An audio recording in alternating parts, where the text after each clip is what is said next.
Good morning, everyone. I, Dr. Sanjana Bhujwani, welcome you all on behalf of Santokba Dullabji Memorial Hospital, Jaipur. Today, on World Kidney Day, we have with us Dr. Piyush Mathur, Senior Consultant Nephrologist at SDMH. Welcome, Dr. Piyush. Thank you, ma'am. Sir, world kidney day 2022 की theme क्या है और क्यों? Good morning viewers.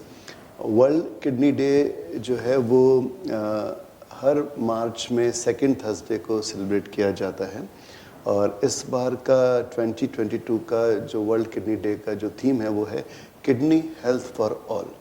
And why this kidney health for all? क्योंकि अभी जो prevalence है chronic kidney disease का, जो किडनी डिजीज़ का, वो वर्ल्ड वाइड बहुत ज़्यादा, बहुत तेज़ी से बढ़ रहा है। आज की तारीख में लगभग हर 10 में से एक व्यक्ति को किडनी डिजीज़ है। So 1 in 10, so that much of high prevalence is there kidney disease. और मोरोवर इसके अलावा जो किडनी डिजीज़ है उसके बारे में लोगों को नॉलेज भी बहुत ज़्यादा नहीं है एट ऑल लेवल्स, चाहे प्राइमरी केयर से लें चाहे आगे लें। So to reduce this knowledge gap and to educate the people, इसलिए इस बार जो है वो किडनी हेल्थ फॉर ऑल का थीम रखा गया है। ग्रेट सर, किडनी डिजीज़ के कॉमन कॉजेस क्या हैं? बट अगर उसके पहले आप हमें यह बता दें कि किडनी के फंक्शंस क्या होते हैं, यह हमारी बॉडी में क्यों इतना इम्पोर्टेंट रोल प्ले करती है? जी, वैसे तो किडनी जो है वो लगभग बहुत ही छोटा सा ऑर्गन है, करीब 100-150 ग्राम का ऑर्गन होता है, but it plays a very vital role in the functioning of human body.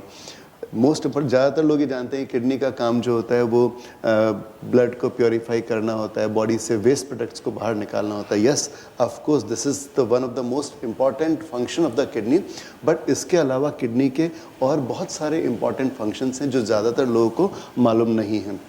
सबसे इम्पॉर्टेंट ब्लड प्रेशर। तो किडनी जो होती है वो ब्लड प्रेशर को कंट्रोल करने में बहुत ही इम्पॉर्टेंट ऑर्गन है।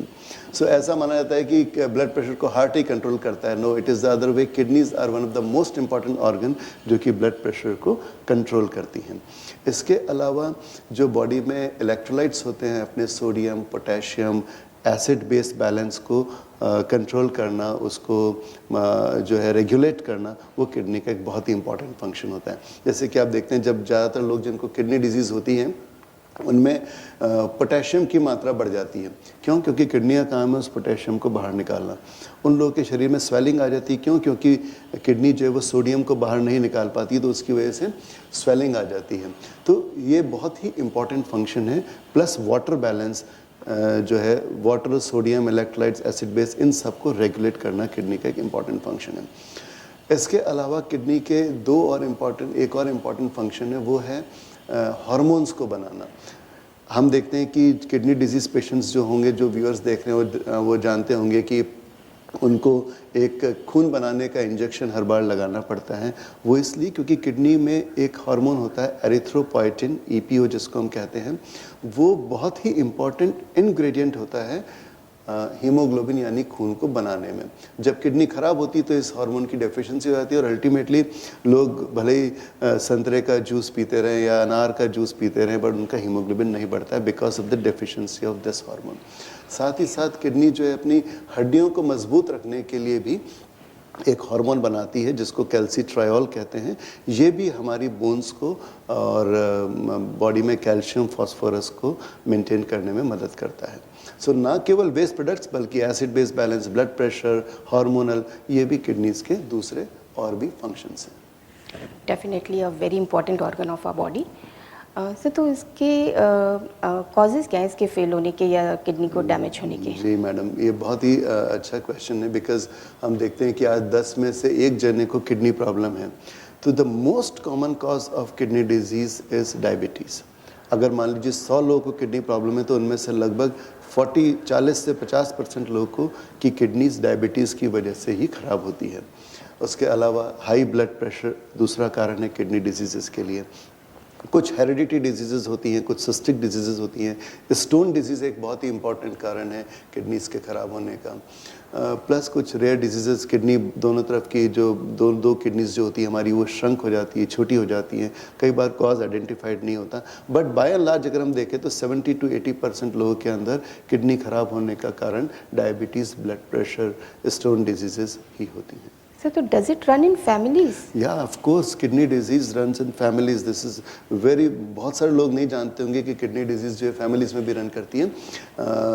कुछ जो सबसे कॉमनेस्ट किडनी डिजीज जो फैमिली में रन करती है उसको हम बोलते हैं ADPKD, यानी कि autosomal dominant polycystic kidney disease, या इसको कॉमन भाषा के अंदर पॉलीसिस्टिक किडनीज भी कहते हैं, जो कि फैमिलीज़ में रन करती है। पेरेंट्स में से मदर या फादर जिसको होती है उससे उनके बच्चों में आती है। सभी को नहीं आती है, 50% को आती है, बाकियों को नहीं आती है। तो ये लोग बाग, मैं रिक्वेस्ट करना चाहूँगा कि हमारे व्यूअर्स से जिनकी भी फैमिली में पॉलीसिस्टिक किडनी डिजीज़ हैं वो सभी अपने फैमिली मेम्बर्स का स्क्रीनिंग कराएं, उनकी सोनोग्राफी कराएं, जिससे जिनको भी ये डिजीज़ है वो पहले से पता चल जाए और उसका ट्रीटमेंट किया जा सके। इसके अलावा कुछ रेयर डिजीज़ होती हैं जैसे एल्पोर्ट्स वगैरह, बट वो इतनी कॉमन नहीं होती, बट मोस्ट कॉमन जो रहती है वो पॉलीसिस्टिक किडनीज होती हैं। ओके सर, कुछ आपने नॉन मॉडिफाइबल रिस्क फैक्टर्स बताए, तो मॉडिफाइबल रिस्क फैक्टर्स कौन से हैं किडनी डिजीज़ में, जिनको अगर जिनका हम ख्याल रखें, जिनको मॉडिफाई करें तो किडनी डिजीज़ प्रिवेंट हो सके? जी, ये तो आज के, I mean this is the most important question for today's talk, because kidney health for all में हम जो है सभी को ये बताना चाहते हैं, आम पब्लिक को, कि किडनीज़ को हेल्दी कैसे रखें और उनके जो रिस्क फैक्टर जिन्हें मॉडिफाई, जैसे जेनेटिक है, अब ADPKD है तो उसको मॉडिफाई नहीं कर सकते, उसको जीन्स में मिली है, it is bound to come in the family. But modifiable सबसे इम्पॉर्टेंट है स्मोकिंग। तो smoking is independent risk factor for kidney disease. Diabetes को अगर हम अपने कंट्रोल में रखेंगे, जो HbA1c रहता है उसको अगर हम अपने लिमिट्स में जो बताया गया 7 के आसपास रखते हैं, तो it is again a modifiable risk factor जिसको हम कंट्रोल कर सकते हैं। ब्लड प्रेशर को कंट्रोल करना, ओबेसिटी, मोटापा अपने आप के अंदर एक इंडिपेंडेंट रिस्क फैक्टर है किडनी डिजीज़ के लिए। तो इनको हम बॉडी वेट को कंट्रोल करके, बॉडी मास इंडेक्स को कंट्रोल करके हम लोग जो हैं वो किडनी डिजीज़ को के प्रोग्रेशन को रोक सकते हैं और होने से भी हम इनको रोका जा सकता है। इसके अलावा कई ऐसी चीज़ें होती हैं जो कि किडनीज़ को अफेक्ट करती हैं, जैसे कुछ पेन किलर्स हुए, कुछ इस तरह की ओवर द काउंटर मेडिसिन्स हुए, उन सब को भी अगर हम अवॉइड करते हैं, उन सब को हम नहीं यूज़ में लेते हैं फ्रिक्वेंटली, तो इनसे किडनी डिजीज़ को मॉडिफाई किया जा सकता है। That is very important information. Sir, अब हम कुछ मिथ्स का निवारण चाहेंगे। हम जानना चाहेंगे what is the adequate water intake for an individual, because कोई कहता है पानी कम पीना चाहिए किसी को, कोई कहता है पानी ज़्यादा पीना चाहिए, तो कितना पानी पीना चाहिए? किडनी डिजीज़ के बारे में तो बहुत ज़्यादा मिथ्स है। इनफैक्ट OPD में जो पेशेंट्स आते हैं वो अपने साथ में किसी न किसी मिथ को लेकर के आते हैं और उसको क्लैरिफाई करना बहुत ज़रूरी होता है। तो water intake is very important. लोग, सो आपका कहना बिल्कुल सही, क्योंकि this the most frequently asked question in our OPD कि पानी पिए, ना पिए, कम पिए, ज़्यादा पिए। तो किडनीज को हेल्दी रखने का सबसे बढ़िया तरीका है ड्रिंक प्लेंटी ऑफ वाटर। खूब पानी पीना चाहिए किडनी डिजीज़ को। बट वंस किडनी डिजीज़ हो जाती है तो, क्योंकि जैसे मैंने आपको बताया किडनी का एक फंक्शन होता है पानी को एक्सक्रीट करना, वाटर को, सोडियम को, इनको एक्सक्रीट करना, वो जैसे से किडनी खराब होती है ये फंक्शन जो है वो कम होता जाता है और बॉडी जो है वो वाटर को रिटेन करने लगती है। तो ऐसे एडवांस केस में हमें पानी को रेस्ट्रिक्ट करना पड़ता है। प्लस कई बार किडनी डिजीज़ पेशेंट्स को, मोस्ट ऑफ द केसेस उनको हार्ट की भी प्रॉब्लम होती है, तो उनका हार्ट फंक्शन भी कम होता है। तो ऐसे पेशेंट्स को भी अगेन हमें सॉल्ट एंड वाटर का रेस्ट्रिक्शन करना पड़ता है। So yes, if you don't have kidney disease, if you want to keep your kidneys healthy, drink plenty of water. Once kidney disease is there, then depending upon किस वजह से है, heart की क्या स्टेटस है, उसके अकॉर्डिंगली आपका doctor जो है, आपके फिजिशियन आपको एडवाइस करेंगे कि पानी का इंटेक कितना रखना है। consult your doctor and follow his Consult your instructions. doctor. एक बार Yeah, अगर होता yeah. है If you don't have kidney disease, drink plenty of water. इसमें कोई डाउट नहीं है. Right. अगर provided और कोई जैसे हार्ट की प्रॉब्लम नहीं है, कुछ भी नहीं, if you are healthy तो plenty. But if you have any medical condition जहाँ पर कि आपकी बॉडी वाटर और सोडियम को रिटेन कर रही है, तो वहाँ हमें इसे रेस्ट्रिक्ट करना पड़ेगा. सर डाइट को लेके भी बहुत मिथ है, कौन सी डाइट लें, क्या लें, तो एक बार डाइट के बारे में भी अगर आप हमें. मतलब ये होता है कि पत्ते की सब्जी खा सकते हैं क्या, टमाटर खा सकते हैं क्या, बहुत सारी चीज़ें होती है. But I will try to clear कि क्योंकि ये बहुत ही कॉमन क्वेश्चन है और काफ़ी लोग इस बात से परेशान रहते हैं कि क्या खाना चाहिए और क्या नहीं खाना चाहिए. तो देखिए, जो CKD पेशेंट्स होते हैं, बेसिकली CKD की 5 स्टेजेस होती है, स्टेज 1, 2, 3, 4 एंड 5 जब स्टेज होती है तो डायलिसिस की ज़रूरत पड़ती है, रीनल रिप्लेसमेंट थेरेपी की ज़रूरत पड़ती है. तो हमें जिन चीज़ों का डाइट में ध्यान रखना है, जो हमें इम्पॉर्टेंट है, वो है number 1 is phosphorus. Phosphorus kidney से एक एक्सक्रीट होने वाला सब्सटेंस है. जैसे जैसे किडनी खराब होती जाती है वैसे वैसे फॉस्फोरस का एक्सक्रीशन कम होता जाता है और हमारी बॉडी में बढ़ता जाता है. तो वो फूड आइटम्स जो कि फॉस्फोरस कंटेंट जिनका बहुत ज़्यादा होता है, उनको एडवांस किडनी डिजीज़ में अवॉइड करना चाहिए based on the phosphorus levels आपके कितने हैं. ज़्यादातर लोगों को हम फॉस्फोरस, जैसे कि जिनमें हाई फॉस्फोरस कंटेंट होता है उनमें non veg item, meat and meat products होते हैं, डेयरी प्रोडक्ट्स होते हैं, जो नट्स अपने ड्राई फ्रूट्स होते हैं वो होते हैं. और बहुत ही कॉमन प्रैक्टिस, हर बच्चा आजकल जो कोल्ड ड्रिंक्स पी रहा है, it is very high in phosphorus content. So ये किडनी पेशेंट्स को नहीं लेने चाहिए, अवॉइड करने चाहिए. सेकेंड क्वेश्चन आता है लोगों का कि हम पत्ते की सब्जी, बीज की सब्जी, टमाटर, बैंगन ये सब खा सकते हैं नहीं खा सकते. तो इनको भी अवॉइड करने का कोई रीज़न होता है हमें क्यों नहीं खाना चाहिए या कम करना चाहिए. जब पेशेंट, किडनी डिजीज़ पेशेंट्स का पोटेशियम ज़्यादा बढ़ने लगता है, क्योंकि जैसे कि मैंने आपको शुरू में बताया था कि पोटेशियम भी किडनी से एक्सक्रीट होता है. अब जब किडनीज फेल होती जाती हैं, ख़राब होती जाती हैं, उनका फंक्शन कम होता जाता है, तब पोटेशियम की मात्रा ब्लड में बढ़ने लगती है. तो ऐसे केसेस के अंदर हम पेशेंट्स को जो पोटेशियम रिच आइटम्स हैं उनको कम करने के लिए बोलते हैं. जैसे कि सिट्रस फ्रूट्स, ऑरेंजेस वगैरह, मौसमी वगैरह जो होती हैं, जो जिनमें पोटेशियम ज़्यादा होता है, लीफी वेजिटेबल्स जिनमें पोटेशियम ज़्यादा होता है, तो उनको हम कम करने के लिए बोलते हैं. टमाटर वगैरह हुआ, आलू हुआ, बनाना हुआ, तो इन सब के अंदर पोटेशियम ज़्यादा होता है. But it is not the blanket statement कि किडनी डिजीज़ हो गई ये सब बंद कर दो, ऐसा नहीं है. जब तक पोटेशियम नॉर्मल है, किडनी डिजीज़ 4-5 तक नहीं पहुंची, जब हम देख रहे हैं कि ब्लड में पोटेशियम बहुत ज़्यादा हो गया है, तब तक इन चीज़ों का अवॉइड करने की ज़रूरत नहीं होती है. दूसरा, तीसरा सबसे इम्पॉर्टेंट, जैसे ही किडनी डिजीज़ होती है, अब तक जितने लोगों से मिलता हूँ सब दालें बंद कर देते हैं कि भाई किडनी डिजीज हो गई, अब तो दाल नहीं खा सकते, कुछ भी प्रोटीन नहीं खा सकते. And by the time we see the patient, वो most of them are malnourished, उनमें प्रोटीन की कमी हो जाती है.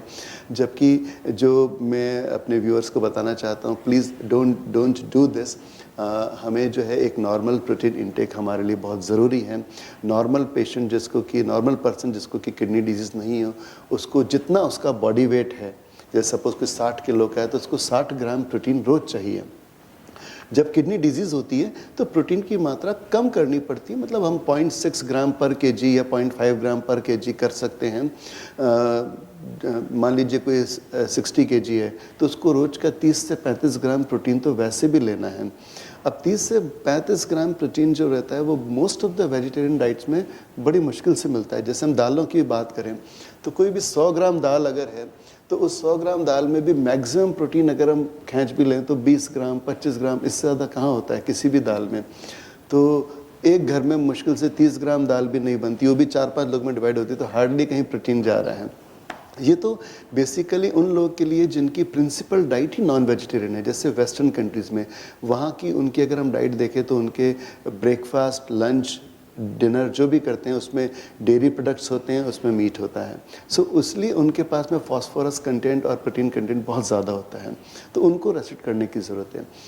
आम लोगों के लिए जब तक कि हम एक नॉर्मल प्रोटीन तो लेना ही है, 30 से 35 ग्राम एक 60 किलो के आदमी को लें तो इतना प्रोटीन तो बॉडी में जाना ही चाहिए. तो बिल्कुल ये कि भाई दालें बंद कर दो, पत्ते की सब्जी बंद कर दो, ये सब एक्चुअली में करने की ज़रूरत नहीं है, unless and until your doctor ask you to do specifically reduce this. तो प्रैक्टिकली ज़्यादातर लोग मैडम क्या होता है हमारी ओपीडी में जो आते हैं वो उनके घर वाले भी और वो भी सब कि साहब 1 साल हो गया सिर्फ टिंडे तुरई और लौकी खा रहा हूँ। तो वो बेचारे परेशान होते हैं बहुत ज़्यादा कि क्या किया जाए, और फिर भी साहब हमारा तो क्रिएटिनिन का बढ़ रहा है। सो बेसिकली सीकेडी जो होता है प्रोग्रेसिव डिजीज जो समय के साथ बढ़ेगी, उसमें अगर पानी हवा पानी पर भी कोई रहेगा तो भी उसका क्रिएटिनिन तो बढ़ना है अगर वो प्रोग्रेसिव डिजीज है तो इस तरह से अपने आप को मैलनरिश ना करें और एडिक्वेट प्रोटीन इंटेक पेशेंट्स को लेना चाहिए। आई होप अब डाइट को लेके आपके सारे मिथ्स दूर हो गए होंगे। सर, किडनी में स्टोन को लेके बहुत सारे मिथ्स हैं। लोग कहते हैं बाले वाटर पीने से डिज़ोल्व हो जाता है, बियर पीने से डिज़ोल्व हो जाता है, कैल्शियम रेस्ट्रिक्ट कर देना चाहिए, या इवन कुछ लोग कहते हैं कि मेडिसिन अवेलेबल हैं जिससे ये स्टोन निकल जाएंगे। तो what are actually the treatment options? Again same, जैसे किसी को स्टोन का पता चलता है वो सारी बीज की सब्जियां बंद कर देते हैं, कैल्शियम बंद कर देते हैं। ऐसा नहीं है। स्टोन डिजीज जो रहती है वो हम लोग क्या है बेसिकली जिस बेल्ट में राजस्थान और मध्य प्रदेश ही आता है, this is stone belt. Because the climatic conditions यहाँ पर पर्सपिरेशन स्वेटिंग वगैरह ज़्यादा होती है तो पानी में बॉडी में डिहाइड्रेशन बहुत फ्रिक्वेंटली हो जाता है, तो ऐसे में स्टोन बनने के चांसेस ज़्यादा रहते हैं। अब लोग सब एक ही थेरेपी जानते हैं, स्टोन डिजीज़ हो गई तो या तो पानी पिएंगे या बार्ले वाटर पिएंगे या वो कुछ इस तरह के कुछ पत्ते वगैरह मिलते हैं उनको पीस करके वो खाएंगे कि भाई स्टोन जो है हमारा ठीक हो जाए। बट स्टोन अगेन डिपेंड्स कि वो किडनी में है किस जगह। अगर वो किडनी के अंदर है तो वो इन सब चीज़ों से नहीं निकलने वाला। जब किडनी से नीचे यूरिटर में आ जाता है तो उसमें यूरिटर का भी जो होल है जो कि ब्लैडर में खुलता है वो करीब 4 mm का होता है। तो छोटे छोटे स्टोन्स तो कई बार 4-5 mm के बनते रहते हैं, वो इनको हम स्टोन फॉर्मर्स कहते हैं, उनमें वो निकलते रहते हैं ऑटोमेटिकली, आप कुछ ट्रीटमेंट लें या ना लें तो वो अपने आप निकल जाएंगे। जो थोड़ा बड़ा स्टोन होता है 10 mm 12 mm से ज़्यादा वो वहाँ पर जाकर के अटक जाता है, नहीं निकल पाता है, पेशेंट को पेन होता है, तो उसमें सर्जिकल इंटरवेंशंस की ज़रूरत पड़ती है। बट अगर हम पर क्या होता है जैसे किडनी में स्टोन है तो लोग सोचते हैं कि हमने, क्योंकि किडनी एक पेनलेस स्ट्रक्चर, किडनी इटसेल्फ में पेन नहीं होता है, उसके कैप्सूल में पेन होता है, यूरेटर में होता है। तो जब किडनी में स्टोन है तो लोग कई तरह की चीज़ें अल्टरनेटिव मेथड्स यूज़ करते हैं कि स्टोन बाहर निकल जाएगा, बट वो होता नहीं है और वहीं पड़ा रहता है, धीमे धीमे किडनीज को डैमेज करता रहता है। तो इस तरह की चीज़ें ना करें, रेगुलर अपने डॉक्टर से टच में रहें और प्रॉपर ट्रीटमेंट स्टोन डिजीज़ कर लें। ओके। और छोटे स्टोन्स अपने आप निकल जाते हैं और वो सोचते हैं कि वो उन्होंने ये किया है, हमने पत्थर वो क्या बोलते हैं some I don't remember the name, कि कुछ पत्ते हमने पीस करके खाए उससे हमारा स्टोन निकल गया। बट छोटे छोटे स्टोन तो वैसे ही निकलते रहेंगे, उनको करना ही नहीं। Again medical consultation is very important. Sir, अब अगर किडनी अगर फेल हो जाती हैं, एक्यूट या क्रॉनिक किडनी फेलियर, तो उसमें ट्रीटमेंट ऑप्शंस क्या अवेलेबल हैं?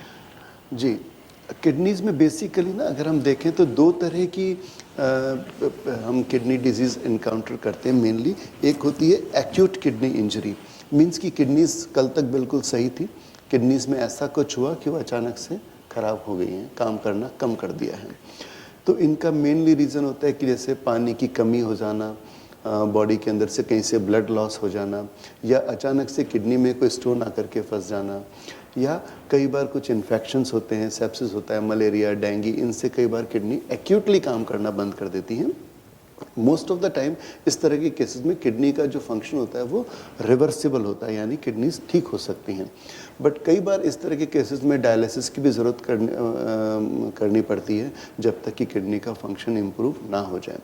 तो ये तो हुई एक्यूट किडनी की इंजरी की बात। हम बात करेंगे बेसिकली क्रोनिक किडनी डिजीज़, जो मैं आपको शुरू में बता रहा था कि जो लगभग हर 10 में से किसी एक जने को किडनी प्रॉब्लम है। तो इनके लिए हमारे पास में बेसिकली CKD5 जब स्टेज आती है, यानी कि जब हमारी एक, जिसको मैं थोड़ा सा मेडिकल टर्म हो जाता है, GFR जिसको हम बोलते हैं, ग्लोमेरुलर फिल्ट्रेशन रेट, वो जब 15 ml से कम हो जाती है, तब पेशेंट को रीनल रिप्लेसमेंट थेरेपी यानी कि डायलिसिस की या ट्रांसप्लांट की ज़रूरत पड़ती है। तो जो ट्रीटमेंट ऑप्शंस जो होते हैं वो किडनी फेलियर पेशेंट्स के लिए डायलिसिस या किडनी ट्रांसप्लांट होता है। ओके सर, सोसाइटी में डायलिसिस को लेके बहुत डर है कि एक बार डायलिसिस स्टार्ट हो जाए तो ज़िंदगी भर कराना पड़ेगा और उसमें कॉम्प्लिकेशंस होते हैं। तो सर प्लीज़ व्यूअर्स को बताइए डायलिसिस ये के तो बारे में। मैम बिल्कुल एक ऐसा क्वेश्चन है और एक ऐसा सवाल है जो पिछले लगभग 20 साल में मेरे को जो है वो सभी पेशेंट्स ने ये पूछा है। इनफैक्ट कल भी एक पेशेंट को जिसको डायलिसिस की ज़रूरत थी, उनका ये कहना था साहब डायलिसिस से तो हमें बहुत डर लगता है। तो मैंने उनको कहा कि लास्ट 20 साल में एक भी पेशेंट ऐसा नहीं मिला मुझे जिसने कहा कि मुझे डायलिसिस से डर नहीं लगता है। But let me tell you very frankly कि डायलिसिस में करने में किसी तरह का कोई पेन नहीं होता है। लोग सोचते हैं कि बहुत दर्द होगा, पता नहीं खून निकाल लेंगे, पता नहीं क्या होगा। ऐसा कुछ भी नहीं है। डायलिसिस सिंपली एक ब्लड को प्योरीफाई करने का प्रोसेस है जिसमें ब्लड एक मशीन से रन करता है। वो मशीन उस ब्लड को प्योरीफाई करती है फिल्टर के द्वारा और ब्लड को वापस बॉडी में भेज देती है। इसमें किसी तरह का कोई पेन नहीं होता है। डायलिसिस पेनलेस प्रोसीजर होता है। और डायलिसिस जो बेसिकली जो आपको बता रहा हूँ वो हीमोडायलिसिस होता है जिसमें पेशेंट को वीक में 2 बार या 3 बार डायलिसिस कराना पड़ता है जब तक कि उसका किडनी ट्रांसप्लांट नहीं हो जाता है। कुछ केसेस के अंदर लोग सोचते हैं कि डायलिसिस शुरू हो गया तो अब कभी ख़त्म नहीं होगा। यस, जो CKD स्टेज 5 के पेशेंट्स हैं जिनकी किडनी ऑलरेडी पूरी तरह से डैमेज हो चुकी है, उसमें रिवर्सिबिलिटी के कोई चांसेस नहीं है, तो वहाँ पर तो लाइफ लॉन्ग कराना पड़ेगा। बट जैसे मैंने बताया एक्यूट किडनी इंजरी के जो पेशेंट्स हैं उनमें most of the time kidney function recover हो जाता है, रिवर्सिबल होती है। तो जब तक किडनी का फंक्शन रिवर्सिबल नहीं होता तब तक हम ब्लड को साफ करने के लिए डायलिसिस करते हैं जो कुछ टाइम के बाद में बंद हो जाता है। तो ऐसा नहीं है कि डायलिसिस शुरू हो गया तब कभी बंद नहीं होगा। जो टेम्पररी डायलिसिस है जिसको कि हमने किडनी फंक्शंस को टेक ओवर करने के लिए कुछ टाइम के लिए किया, वो रिवर्सिबल है, वो थोड़ा टाइम में बंद हो जाता है। बट CKD 5 जिनकी एंड स्टेज किडनी हो गई उनको रेगुलर डायलिसिस कराना पड़ता है। ओके सर, आपने बताया एक्यूट में रिवर्सिबल है, डायलिसिस बंद भी हो सकता है। मोस्ट ऑफ द केसेस में डायलिसिस बंद हो जाता है। और CKD में कराना पड़ेगा। सर तो डायलिसिस के अलावा और कौन सा ऑप्शन है? आपने बताया किडनी ट्रांसप्लांट, तो please tell us about kidney transplant. जी, I think the best option for any kidney disease patient जिनकी किडनीज ख़राब हो गई हैं उनके लिए जो ऑप्शन सबसे बेहतर जो होता है वो किडनी ट्रांसप्लांट ही होता है। क्योंकि किडनी ट्रांसप्लांट से क्वालिटी ऑफ लाइफ इम्प्रूव हो जाती है। पेशेंट अपने डे टू डे की जो प्रैक्टिस है, जो अपना डे टू डे की लाइफ स्टाइल है उसको अपना सकता है और एक फिजियोलॉजिकली पेशेंट जो है बिल्कुल नॉर्मल रहता है। तो किडनी ट्रांसप्लांट बेसिकली हम लोग 2 तरीके से करते हैं। लाइव रिलेटेड करते हैं या लाइव अनरिलेटेड होता है, और दूसरा कैडेवर से यानी ब्रेन डेड पेशेंट से लेते हैं। तो पहले मैं आपको लाइव के बारे में बताना चाहता हूँ कि कोई भी व्यक्ति जो 18 से 65 साल के बीच का है वो अपनी किडनी डोनेट कर सकता है। गवर्नमेंट के बनाए हुए कुछ नॉर्म्स हैं जिसमें फैमिली मेम्बर्स ही किडनी प्रोवाइड अपने डोनेट कर सकते हैं। Of course in certain medical conditions extended donors भी होते हैं जो कि फैमिली के बाहर जाकर भी नियर फैमिली से हम लोग किडनी डोनेशन एक्सेप्ट करते हैं ऑन मेडिकल ग्राउंड्स। तो इस तरीके से जो है वो किडनी ट्रांसप्लांट लाइव किया जाता है जिसमें फैमिली के नियर एंड डियर पेशेंट को किडनी डोनेट करते हैं। ओके। तो ये लाइव ट्रांसप्लांट होता है। ओके। तो kidney is not available in the market, वो लाइव डोनेशन से हमें मिल सकती है अगर हमारे रिलेटिव्स या मेरी एक्सटेंडेड फैमिली किडनी डोनेट करते हैं तो उससे किसी को ट्रांसप्लांट होकर जान बच सकती है।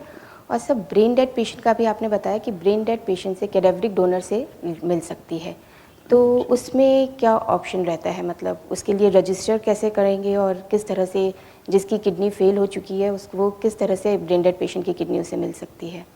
जी, यहाँ पर मैं थोड़ा सा 1-2 मिनट एक्स्ट्रा लेना चाहूँगा कि बहुत ही इम्पॉर्टेंट क्वेश्चन है। हमारी सोसाइटी को भी आई थिंक इसके बारे में अवेयरनेस लाने की बहुत ज़्यादा ज़रूरत है।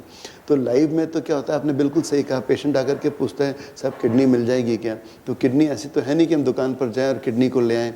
तो किडनी तो फैमिली मेम्बर्स में से किसी को डोनेट करनी पड़ती है। इसके अलावा हर स्टेट का एक ऑर्गन रजिस्ट्री सिस्टम होता है जहाँ पर पेशेंट को रजिस्टर कराना पड़ता है ऑर्गन रिसीव करने के लिए। जैसे अपने यहाँ पर राजस्थान में जो है सोटो है, स्टेट ऑर्गन ट्रांसप्लांट ऑर्गेनाइजेशन सोटो है, तो वहाँ पर पेशेंट का रजिस्ट्रेशन होता है और जैसे ही ब्रेन डेड पेशेंट होता है तो उसकी किडनीज लिस्ट में जो नाम होते हैं अकॉर्डिंगली प्रेफरेंस वाइज उसको मिल जाती है किडनी। बट मैडम ये कहने के लिए बहुत अच्छी बात लग रही है कि इस तरीके से रजिस्टर कराएंगे और किडनी मिल जाएंगी। आप भी काफ़ी टाइम से सोटो से और ऑर्गन डोनेशन से जुड़ी हुई हैं। आप मान कर चलिए 0.01%, 0.01% जो है वो इस ज़रिए किडनी मिलती है। लगभग इंडिया में हर साल 1.25 से 2 लाख लोग ब्रेन डेड होते हैं जिनके ऑर्गन्स हम ले सकते हैं, और लगभग 2 लाख लोगों को, 1.5 लाख लोगों को हम लोग ऑर्गन्स लगा सकते हैं। बट कितना मिलता है? जस्ट 0.01%। मुश्किल से 1 या 2 लोग डोनेशन के लिए आगे आते हैं। तो I request all of you society की प्लीज़ कम फॉरवर्ड, और जहाँ कहीं भी इस तरह के पेशेंट्स हों प्लीज़ ऑर्गन डोनेशन में हेल्प करिए। देखिए, जो हिंदुओं में जो कुछ लोगों में, इसमें भी बहुत सारे मिथ्स हैं। लोग समझते हैं कि हमने डोनेट किया तो पता नहीं अगले जन्म में हमारे साथ क्या होगा, इसकी बॉडी में क्या होगा। There are so many things which are there in the mind of people in the society. But मैं आपको बताना चाहता हूँ, अगर हम देखें इसको, तो जो फर्स्ट ट्रांसप्लांट जो अपन जिनको मानते हैं, जिनकी सबसे पहले हिंदू मैथोलॉजी में पूजा की जाती है, वो श्री गणेश जी हैं। तो वो उस समय की आप साइंस को देखिए कितना एडवांस था कि जीनो ट्रांसप्लांटेशन, हम तो आज एक स्पीसीज में ही कर रहे हैं, मैन टू मैन कर रहे हैं, बट उस समय गजराज से उनका सर लेकर के उनको ट्रांसप्लांट किया गया था गणेश जी को। तो वो किस तरह का ट्रांसप्लांट। इसके अलावा और भी हम देखेंगे, आई थिंक एक और कोई मैथोलॉजी का एक किस्सा याद आ गया जिसमें भगवान शिव ने जो है अपने भक्त की किसी आई थिंक कनप्पा या ऐसे कुछ नाम था, उनकी परीक्षा लेने के लिए उन्होंने अपनी शिवलिंग में से एक आँख को निकाल दिया और उनसे ब्लीड कर रही थी। तो उस भक्त ने अपनी एक आँख उनको दे दी। दूसरी आँख में भी ऐसे किया तो उसने दूसरी आँख भी भगवान को डोनेट कर दी। तो डोनेशन की, ऑर्गन डोनेशन की परंपरा तो हमारे यहाँ सदियों से चली आ रही है। ऋषि दधीच ने अपनी पूरी बोन्स इंद्र को कर दी कि वे वज्र बना सके और असुरों से लड़ सके। सो प्लीज़, ऑर्गन डोनेशन तो हमारे यहाँ पर परंपरा है। हम इस परंपरा को क्यों भूलते जा रहे हैं? हमें इसको कंटिन्यू करना है और सोसाइटी में आगे आना है कि आज किसी को ब्रेन डेड हो तो कितने सारे लोगों की जान बचा सकता है, कितने सारे लोगों को लाइफ दे सकता है। हार्ट ले सकते हैं, किडनीज ले सकते हैं, पेनक्रियाज ले सकते हैं, आइज ले सकते हैं, इंटेस्टाइन ले सकते हैं। So many organs are there in a body जो एक साथ 7-8 लोगों को जीवन में मुस्कान ला सकते। This is very important and I once again request to the entire society कि please come forward for organ donation. Yes, that is a very noble cause, and we earnestly request you to please pledge for organ donation. Sir, बहुत अच्छा message दिया आपने society को। तो अब हमें please viewers को चलते चलते आप किडनी हेल्दी कैसे रखें, how to keep our kidney healthy, इसके बारे में आप। This is very important because कि आज जो है किडनी हेल्थ फॉर ऑल का ही थीम है। तो किडनीज को हेल्दी कैसे रखा जाए, काफ़ी सारी बातें तो हमारे इस टॉक से निकल करके आई ही होंगी, बट फिर भी मैं इम्पॉर्टेंटली बताता हूँ। नंबर 1, डायबिटीज़ जो कि मेन कारण है किडनीज ख़राब होने का। तो उसमें अपने को डायबिटीज़ को कंट्रोल रखना है। जो 3 महीने की ब्लड शुगर का एवरेज होता है, जिसको हम HbA1c कहते हैं, उसको 7 के आसपास रखना होता है। Blood pressure, second important, blood pressure को कंट्रोल में रखना होता है। कई लोग ब्लड प्रेशर के लिए 1-2 बार दवा ले ली फिर भूल जाते हैं, क्योंकि ब्लड प्रेशर के तो कुछ सिम्टम्स तो होते नहीं हैं, तो वो अंदर ही अंदर डैमेज करता रहता है। तो ब्लड प्रेशर को रेगुलरली चेकअप कराएं और ब्लड प्रेशर को कंट्रोल में रखें। 130/80 के आसपास अपना ब्लड प्रेशर रखना होता है। तीसरी चीज़ जो है वो है स्मोकिंग को बिल्कुल अवॉइड करना है, वेट को कंट्रोल में करना है, ओबेसिटी को कंट्रोल में करना है। मोस्ट इम्पॉर्टेंट इज सॉल्ट, नमक जो होता है वो दानव होता है, तो नमक दानव को ना यूज़ करें। और जितना सॉल्ट है वो 3 ग्राम पर डे अपनी लिमिट में सॉल्ट करें। पैकेज्ड फूड्स जो रहते हैं उन सब के अंदर हाई सॉल्ट कंटेंट होता है, तो पैक्ड टिन्ड आइटम्स ना लें, तो सॉल्ट को मिनिमाइज करें। Plus drink plenty of waters. कोई भी ऐसी मेडिसिन जिसके बारे में हमें जानकारी नहीं हो, जैसे pain killers, over the counter medicine, उन सब का सेवन ना करें। और अपने डॉक्टर, अपने फिजिशियन, अपने क्लिनिशियन की से परामर्श किए बगैर, कंसल्ट किए बगैर किसी भी मेडिसिन का उपयोग ना करें। सो I think these are the important points by which we can keep our kidneys healthy: plenty of water, salt restriction, control of diabetes, blood pressure, etc. Yeah. Thank you, Dr. Piyush, for such important information. Thank you, viewers, for staying connected. Thank you. Namaskar.